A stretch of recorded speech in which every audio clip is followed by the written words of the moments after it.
Le circuit Homme-Fort est une présentation du rodéo d'Ayerscliff, de Service agricole de l'Estrie et de Rogers.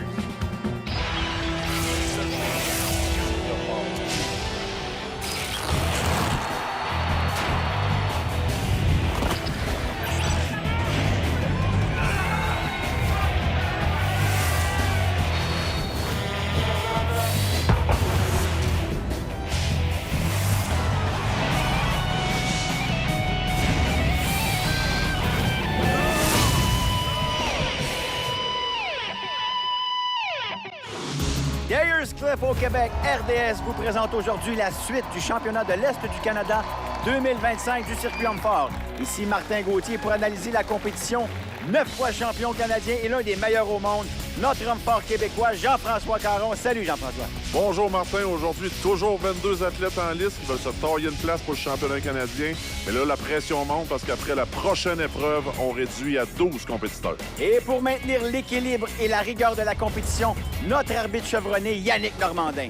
Et après 2 épreuves, ce que ça donne, c'est Poirier qui est en tête avec 42 points. Un beau départ de Mathieu, mais ça reste très serré dans le top 5. Mais il faut rester du côté gauche du tableau. Championnat de l'Est du Canada, aujourd'hui à Ayerscliff, le rodéo. On est sur le field ici où normalement, c'est des taureaux qui s'affrontent. On veut savoir c'est qui les hommes les plus forts du Québec, Ontario, Maritime. Le top 6 s'en va aux Canadiens. Évidemment, l'objectif, c'est de me qualifier pour le championnat canadien 2025. Comme l'année passée, j'ai fini 4e. J'ai quand même l'objectif d'essayer de toucher le podium cette année.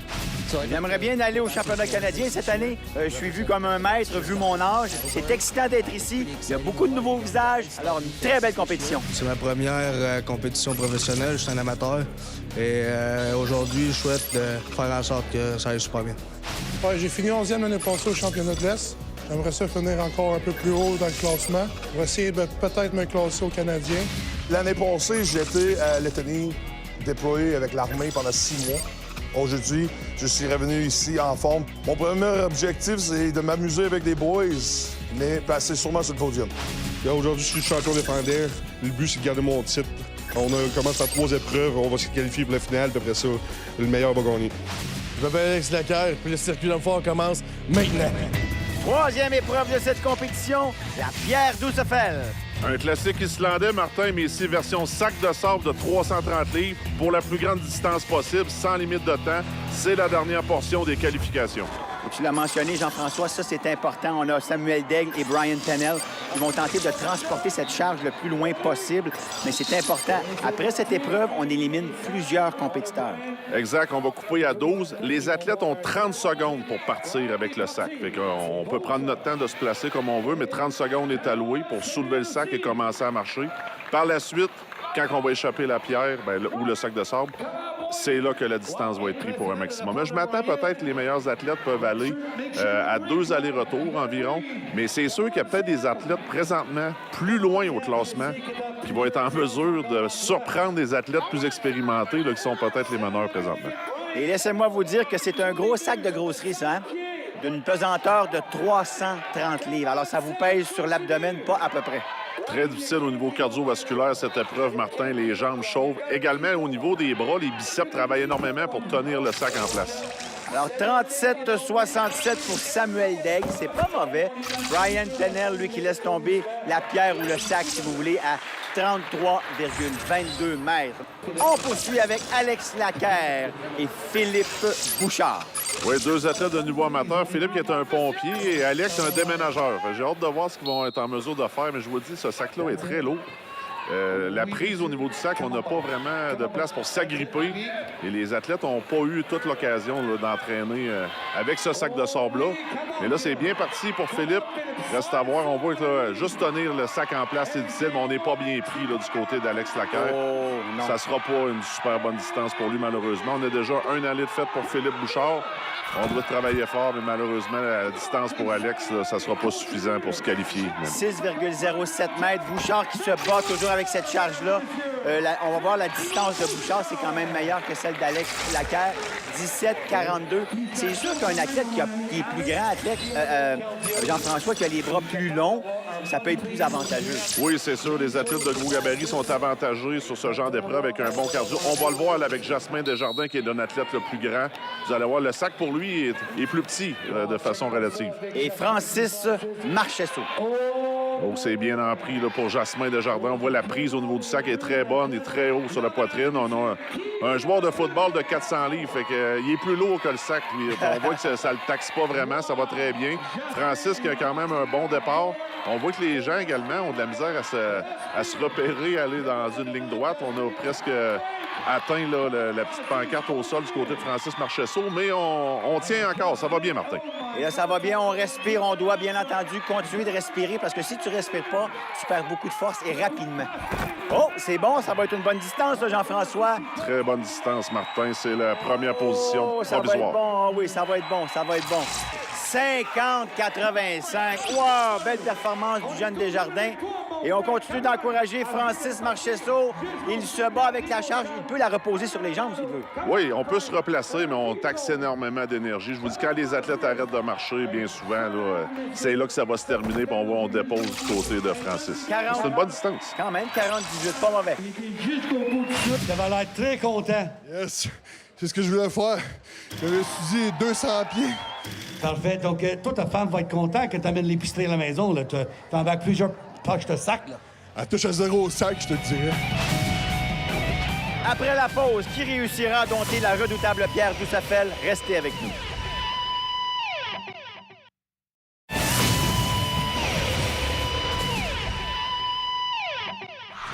Dans le fond, j'ai décidé de devenir un homme fort pour la simple et bonne raison que j'ai toujours aimé forcer. J'ai toujours travaillé dur en tant que mécanicien ou sur la construction. J'aime prouver aux gens que j'ai ma place dans ce monde-là. J'essaie toujours de faire de mon mieux. Pas d'excuses. J'ai décidé d'être un homme fort parce que je voulais être de meilleur de jour en jour et plus de performant de jour en jour. Je suis déménageur dans la vie, donc j'étais habitué de bouger des charges. Fait que je me suis dit, tant qu'il y a d'être payé pour le faire, je suis prêt d'aller faire des compétitions parce que, dans le fond, j'étais avec d'autres gros bonhommes qui vont faire la même chose que moi. Fait que si jamais vous avez besoin de déménager, je viens pas de m'appeler, je suis un homme fort et je fais du déménagement. Turbo déménagement. Une petite publicité en passant, ça n'a pas paru. Bravo, Alex. Et maintenant, on y va avec Martin Réaume et Jonathan Prévost. Bon, on a deux athlètes plus expérimentés ici. Jonathan Prévost qui a des longs segments, 6 pieds 5 pouces. Je m'attends à une bonne performance de sa part. Quand même un bon cardio. Là, on voit le départ de Martin Réaume. Là, la prise est très bonne. Oh, tu l'as mentionné, les bras de Prévost très longs. Il encercle presque toute la pierre, le sac, si vous voulez, au complet. Ça semble beaucoup plus confortable que certains compétiteurs. Oui, c'est le genre d'épreuve qui suit bien pour notre ami Jonathan. Là, on voit Martin qui n'avait pas dépassé la ligne. Là, ça va coûter beaucoup d'énergie. Mais Jonathan, il doit se reprendre parce que Jonathan n'a pas eu le meilleur soulevé du bio et le soulevateur d'auto également. Là. Et il faut faire le top 12 si on veut avoir une chance de se qualifier pour le championnat canadien. On y va. Et là, on a pris un petit repos du côté de Martin Réaume. C'est très pénible. On touche la ligne. On a le droit de retourner, mais là, tu l'as mentionné, quand on se bat avec le sac ou la pierre, ça devient très, très Oui, c'est terminé pour Martin. Vous voyez, quand les gars commencent à prendre des breaks, je vous le dis par expérience, c'est rare qu'on va bien loin après. Mais là, Jonathan, qui travaille encore, il sait que s'il y a une bonne distance, il va se qualifier.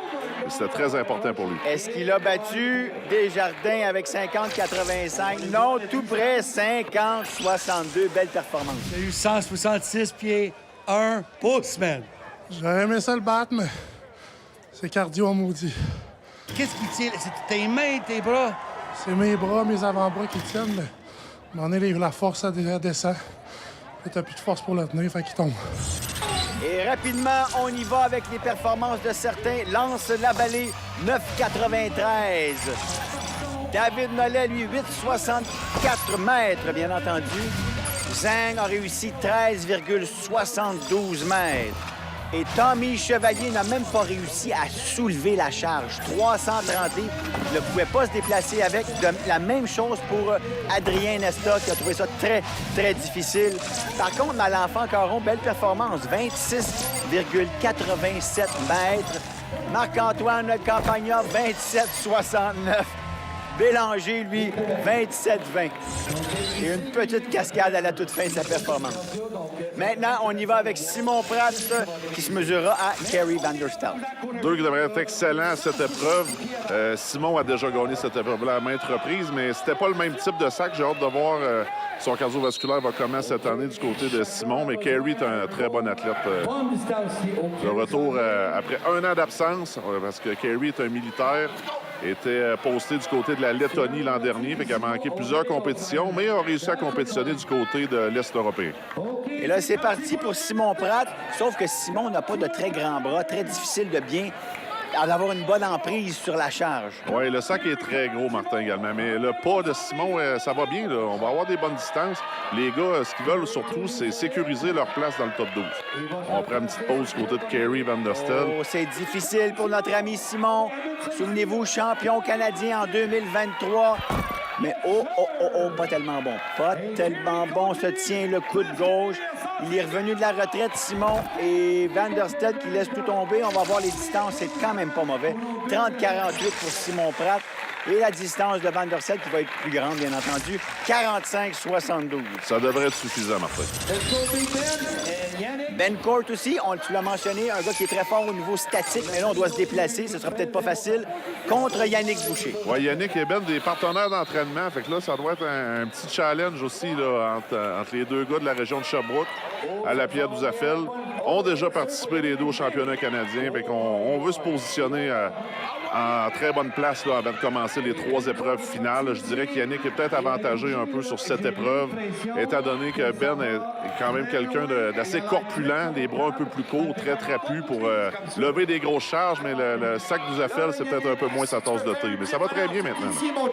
On a un bon rythme des deux côtés, on ne lâche pas. Comme tu l'as mentionné, deux partenaires d'entraînement, on se connaît.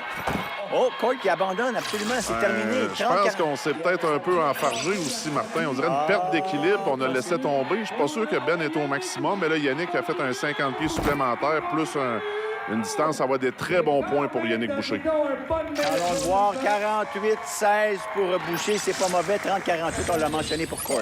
Et poursuivons maintenant avec Mathieu Poirier et Frédéric Réaume. Oui, c'est les deux meneurs jusqu'à présent. Frédéric Réaume qui aimerait bien défendre son titre. Les points à Pierre-Douzafel sont très importants, mais c'est vraiment pas sa meilleure épreuve pour Frédéric. On est prêt! Probablement sa corpulence, peut-être un peu une poitrine assez dominante, peut-être des bras pas tellement longs non plus. Il a tenté de prendre une prise différente, je pense, Jean-François. Oui, il l'a pris de côté. Moi, je préfère cette position-là qui est bonne. Et Frédéric, c'est surtout ce qui nuit, c'est son asthme. Il est asthmatique, puis il a déjà eu des gros problèmes avec ses poumons dans le passé. Il a déjà passé 2 semaines à l'hôpital dû à ça. Puis sa capacité pulmonaire est diminuée à comparer ce qu'il était auparavant, malheureusement. Fait que les épreuves de cardio vont moins l'avantager. On voit qu'il a quand même abandonné vite, mais là, je pense qu'on a crampé au niveau de l'ischio-jambier. L'ischio gauche, alors 23-77 pour notre ami Fred Réaume. Je pense qu'il était quand même assuré d'une place dans le top 12. Mathieu Poirier, une meilleure performance, lui, avec 39-12. Je pense que Frédéric ressent les 17 répétitions du soulevé de terre. Absolument. Et au tableau, ce que ça donne, c'est Desjardins qui l'emporte avec une excellente distance, tout près devant Jonathan Prévost. Boucher, lui, est 3e. Plus d'hommes forts après la pause sur RDS. On revient après la pause avec la tire du tracteur. C'est toujours spectaculaire.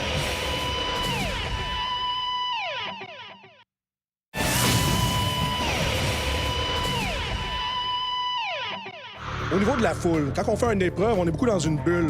Mais il arrive un moment où on commence à paniquer, où on commence à perdre notre force, on a moins de souffle, on a moins d'énergie, puis c'est à ce moment-là que la foule embarque. C'est là qu'il se passe quelque chose en nous, une espèce de petite magie de « il nous en reste encore ». Puis Jean-François Caron a déjà dit, le moment où tu penses que tu n'as plus rien en dedans, c'est là qu'il t'en reste, c'est là que tu deviens un vrai homme fort. Et justement, on en garde 12 hommes forts. Il y en a d'éliminés, Jean-François. Belle surprise, par contre. Oui, Poirier en tête toujours, est en très bonne position pour aller chercher un premier titre de champion de l'Est du Canada. Et on enchaîne avec la 4e épreuve de ce championnat de l'Est du Canada, la tire du tracteur. Oui, Martin, une tire assis sur la terre battue pour 50 pieds. On va vraiment tester la force des mains et l'endurance musculaire des athlètes. Alors, plusieurs tonnes que l'on tire sur une surface pas tout à fait lisse. Alors, on y va avec Samuel Daigle. Oui, Samuel Dalle qui est très bon à cette épreuve. Un gars qui a un bon cardiovasculaire, une bonne force des mains. Et je vous dis, le tracteur, c'est très dur à tirer si on compare à un camion parce qu'on doit faire tourner tout l'engrenage, la transmission du tracteur, et ça prend pas beaucoup de vitesse. Et je vous ferai remarquer, celui qui conduit le tracteur est quand même en bonne condition physique. Et alors, c'est notre animateur Jean-François qui, lui, était chargé de conduire le tracteur. Pas le droit, en tout cas, de mettre le pied sur les freins, bien entendu. Oh non, c'était difficile. Je pense que c'est pas tous les athlètes qui vont être en mesure de terminer la distance. C'était une tir qui était quand même très difficile. Puis on rappelle que c'est la 4e épreuve. On avait un rythme de compétition quand même très rapide à Eyerscliff cette année, mais là, on voit que ça va très bien pour Samuel Daigle. Oh, c'est bon. On va avoir un temps, Jean-François, 47-53. Et il faut le mentionner. On va voir Simon Pratt, il faut le mentionner. Il y a un temps limite, bien entendu. Oui, c'est 75 secondes pour franchir les 50 pieds. Puis vous voyez, là, le tracteur prend pas énormément de vitesse. Là. Ça se laisse vraiment tirer. Puis les gars, ils en sont à leur 4e épreuve. Les mains, là, ils chauffent vraiment sur la corde. On avait une journée qui était quand même très chaude. Quelques gars qui vont s'arracher les mains, la peau des mains sûrement sur cette épreuve. Alors, Pratt qui se bat avec le tracteur, ça va bien, garde un rythme. En tout cas, ça bouge toujours. Oui, ça va bien. C'est une bonne épreuve pour Simon. Tout le temps, un athlète qui a été reconnu pour ses qualités athlétiques. C'est le genre d'aptitude que ça prend pour être bon à cette épreuve. Par contre, il est un athlète de plus petite taille. Fait que on va dire que tous les tirages vont être de plus courte distance. Fait que ça demande plus d'efforts du côté de Simon. On est presque à la ligne, Martin. Mais là, on a arrêté. C'est difficile de faire rebouger, de battre l'inertie du camion. Est-ce qu'on va pouvoir? Je pense que oui. C'est réussi pour Simon. Bravo, Simon. 53-57, pas mauvais du tout. C'est un bon temps. C'est le seul athlète à date qui réussit de garder le mouvement avec le tracteur. Ouais, ben c'est ça que je me posais comme question au début. J'ai dit, si bol, ça avait l'air tough. Mais je sais pas, j'ai tout le temps été bon à cette épreuve-là.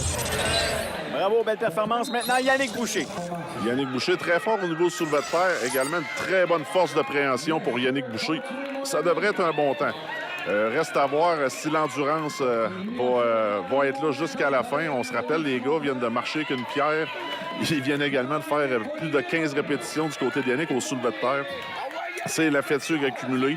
Cette épreuve-là est quand même assez difficile. Puis le fait de faire ça sur la terre battue également, c'est pas du béton, c'est pas de l'asphalte. Ça crée un petit peu plus de résistance au niveau des pneus. On a plusieurs athlètes là, qui nous ont dit que c'était beaucoup plus difficile. Peut-être même la tire la plus difficile qu'ils avaient effectuée dans leur carrière. Le temps, 40-41, ça défile. Malheureusement, Yannick perd de précieux points, mais il travaille toujours. Ça y va et ça bouge. On travaille fort du côté de Yannick Boucher. Il faut aller jusqu'au dernier moment, donner tout ce qu'on a dans le réservoir, parce que là, ces épreuves-là, c'est les épreuves finales. Et que ça compte encore plus dans les points, parce que les 3 premières épreuves, finalement, ont compté pour une épreuve au classement général. Il réussit à faire bouger le camion. Normandin dit oui, ça y est, on va avoir un temps. Bravo, Yannick. Bel effort, 64-60. Maintenant, rapidement, la performance d'Alex Bélanger, 12,4 mètres. Francis Marchesso, lui, 12,47, seulement 7 cm de plus. Jonathan Prévost, 66,24 secondes, pas de mauvaise performance. Malenfant Caron, ça a été difficile un peu, 9,02 mètres. Martin Réaume, lui, va très bien jusqu'à maintenant, 14,15 mètres. Ça va lui faire mal. Ben Court, 69,92, va chercher un temps, c'est intéressant. Maintenant, au tour de Frédéric Réaume. Ouais, si Frédéric veut conserver son titre, c'est très important d'inscrire un bon temps ici à la tire du tracteur. Et je dirais que c'est peut-être pas sa meilleure épreuve, Frédéric, parce que ça demande beaucoup de cardiovasculaire, parce que la tire aujourd'hui est extrêmement difficile. Mais ça semble bien aller, Jean-François. Ça bouge toujours et je pense qu'il va aller chercher des points. Maintenant, le classement, les points ont changé. Oui, bien sûr, parce que là, on a pris les 3 premières épreuves pour en faire une épreuve totale. Dans le fond, le gagnant, Mathieu Poirier, commence à 12 points. Puis ces épreuves-là vont être comptées sur 12 également. Et les gars, oui, se battent pour le titre, mais se battent aussi pour le top 5 de qualification au championnat canadien 2025. Et ça continue. On entend la foule qui scande son nom et Fred qui tire tout le temps, ça lâche pas. On commence à enrouler du côté de Frédéric. Ça veut dire que les mains sont fatiguées puis on manque d'adhérence sur la corde. Ça, c'est la fatigue. Mais je pense qu'on va être en mesure d'avoir un temps, Martin, mais ça sera loin de la marque de Samuel Daigle. Et on sait qu'à la dernière épreuve, il se tenait la cuisse gauche. Ça semble bien aller, Jean-François. La blessure ne semble pas trop l'affecter. Ouais, je pense que c'est plus une crampe musculaire que Frédéric a eu. C'est pas une blessure. Oh, c'est réussi. C'est terminé. On va avoir un temps, je pense. Oui, 66 secondes.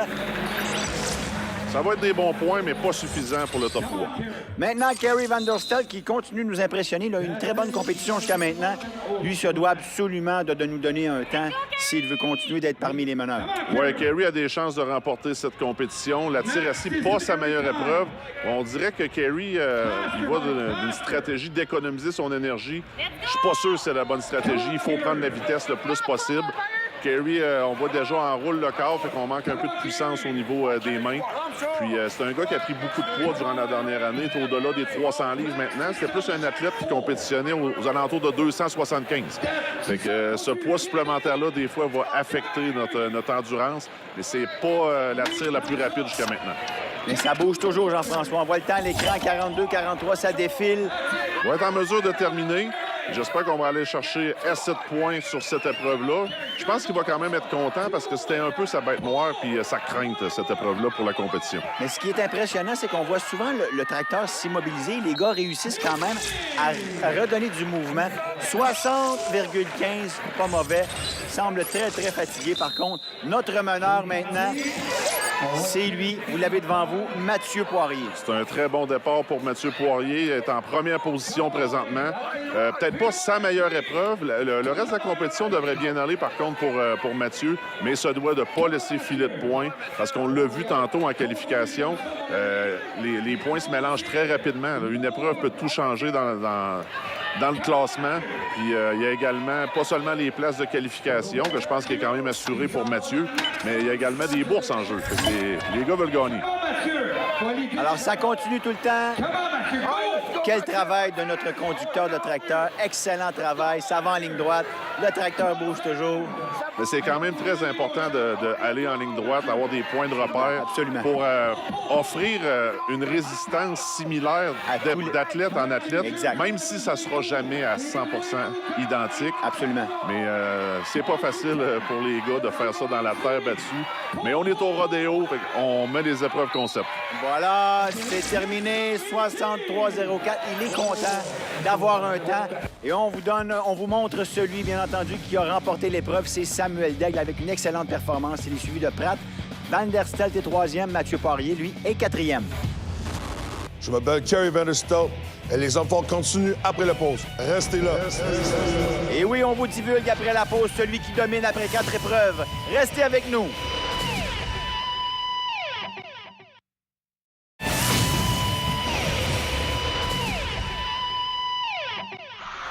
Une superbe ambiance ici au rodéo d'Ayerscliff. La foule est au rendez-vous pour admirer nos hommes forts qui se sont transformés en danseurs country. Et après 4 épreuves, nous avons égalité en tête avec Van Der Stel et Poirier. Et regardez comment c'est serré par la suite pour compléter le top 5. On a 7 athlètes en liste. Je m'appelle Ben Court. À la prochaine. Le circuit homme fort était une présentation de XPN, SBD et de Fitness l'Entrepôt. On compte maintenant 12 compétiteurs en action. Tes prédictions pour la suite, Jean-François? Kerry Van Der Stel et Mathieu Poirier sont sous pression, talonnés de très près par plusieurs athlètes, mais dans le monde des hommes forts, tout peut basculer avant la fin, avant le dernier coup de sifflet. Et rendez-vous la semaine prochaine pour la grande finale du championnat de l'Est du Canada 2025. Et d'ici là, continuez de repousser vos limites et restez forts!